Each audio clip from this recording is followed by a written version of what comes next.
Токтокан Алым Сейитова авышкасы менен 30 жылдан бери мал багуу менен алектенип келет. Албетте мал кармоонун өзүнчө түйшүгү жана талап кылган эмгеги бар. Таң эрте туруп, суу берип, чөбүн салып кароо керек. Жакшы каралбаган уй эттенбеген малды базарга алып барсаң өтпөйт. Кыскасы, кылдаттыкты жана эмгекти талап кылат. Мунун малдын деле түйшүгү бар, буга чөп жыйнаш керек. Жанагындай арпа, буудай алып, аны жем тартып бериш керек. Анын баары кымбат. Азыр бир түктү мына кышында чөбүм калбай калып 350 сомдон алдым. Анан эми быйыл Кудайга шүгүр күн жаанчыл болду, же Кудай боор атабы баягы карапайым элге. Быйыл чөп жакшы жетет деп коюп отурабыз, анан дагы эмне кылабыз, анан башка айла жок. Көп убакыттан бери мал кармап, анын кирешесин жана чыгашасын жакшы билген Токтокан апа Жогорку Кеңештин депутаты Жеңишбек Токторбаевдин көтөргөн салык маселесин колдойт. Бирок бул багытты жаңыдан гана баштап келе жаткандар үчүн салык салуунун кереги жок. Анткени алардын көбү ал малдарды насыяга акча алып баштап жатышы да мүмкүн. Ал эми мал жандыктарын көбөйтүп, кoro ири жана бодо малдарды баккандардан салык алууга болот. Эми Кудайга шүгүр, биздин айылда деле 500 кой, бир 100төн бука байлаган кишилер бар. Мына ушуларга салык салса жарашат. Жарашат да, себеби дегенде алар сатып атат да. Утур сатып, семиртип алып барып сатып, кайра ордуна арыгын алып келип байлап коюп атат. Ушулар акчаны жакшы таап атат негизи. Буларга эми бул тиги депутат айтпады, койго 100 сомдон, бодо малдарга 250 сомдон. Эми буларга эчтеке болбойт болуш керек, бир жылга мисалы төлөп койсо. Анан эми жаңы бутуна туруп келаткан бир кичине манча малы барларды кичине кое туруш керек да, маларга карап. Урматтуу телекөрүүчүлөр, барыңыздар билесиздер, шаар сыртында ушундай жылкылар багыларын. Эгер малга салык киргизиле турган болсо, бул жерде 100гө жакын жылкы оттоп жүрөт, ар бирине 250 сомдон төлөнгөндө 25 000 сомду жылына төлөш керек болот. Мындай караганда жеңил гана өз алдынча жүргөндөй көрүнгөнү менен аны бир адам күнү кечке көзөмөлгө алып жүрөт экен. Азыр биз кароолчусу менен маектешип көрөлү. Мал караган жеңил эле, жылкыларды караган кандай кыйынчылыктары бар, кандай түйшүктөрү бар? Кыйынчылыктары эми булар качып эле кетпесе кыйынчылыгы эле жок.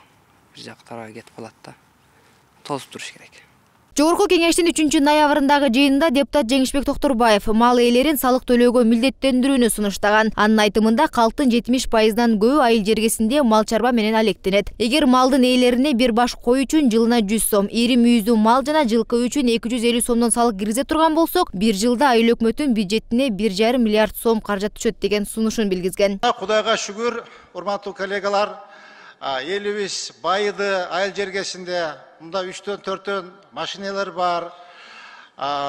Мында жашоо шартын көрсөңүздөр деле мынакей айыл жергесинде барсаңыздар, мынакей мында шаардагындай шаардан кем эмес жашап калдык.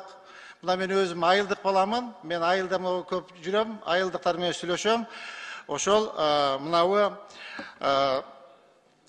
инфраструктура жашаган шарттары шаардыктардан кем эмес да. Мен айтайын дегеним, урматтуу коллегалар, ушул жылкыга, малга, ири мүйүздүү малга, анан койго салык киргизсек деген оюмду айткым келет да. Мындан кийин ага эл тарабынан социалдык тармактар аркылуу бир топ сын пикирлер айтылган болчу. Салык кызматынан келдик. Мен полный төлөп бүткөм. Үйгө, машинага, жерге, суга баарын төлөп бүттүм жылдын аягына. Жок, ата, сиз түшүнбөй калдыңыз. Азыр жаңы мыйзам боюнча койлорго дагы салык салынып атат. Ошого сизде көп кой бар деп уктук. Койлорго алып. Койлорго алып. Бир 5-6 жыл мурун 120 коюм бар эле. Азыр бир 90дай калды окшойт. Кайсы бирине төлөйм? Ошо 90на төлөйсүз да, ата. Ооба, орто эсеп менен бир жылкынын баасы 70 000ден 100 000 сомго чейин, ири мүйүздүү малдын баасы 60 000ден 80 000ге чейин, койдун баасы 12 000ден 18 000ге чейин болсо, эсептегенде бюджетке жакшы эле киреше түшөт. Бирок малды багууда мал багуучуга берилүүчү акча, андан сырткары малдын жем-чөбү бир топ каражатты да талап кылат. Той даярдоо деле бир топ түйшүктү талап кылат. Анткени азыркы учурда бул бир тай чөптүн баасы эле 300 сомго чукулдап турган малы. Ал эми кыштын күнүндө мындан дагы кымбатташы күтүлөт экен. Ошондуктан мал багуучулар жайдын күнүндө кургакчылыкта ушундай чөптөрдү тестелеп жыйып алышат. Азыркы учурда малдарды идентификациялоо иштери жүргүзүлүүдө. Бул тууралуу Айыл чарба министрлигине караштуу малдарды идентификациялоо жана алынган азыктарды идентификациялоо башкармалынын адиси Мухтар Рыспеков билдирди. Анын айтымында 2 миллиондон ашык бодо мал идентификацияланган.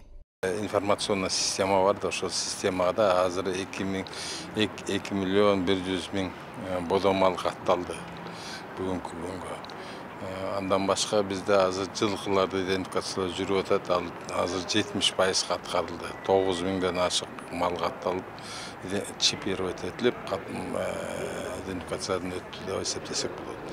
Андан башка биз азыр кой эчкилерди идентификациядан өткөзүбүз. Аны болсо биз азыр бүгүн күндө асыл тукум чарбалардагы болгон кой эчкилерди өткөзүп атабыз. Ал болсо азыр бизде 60%га бүтүп калды.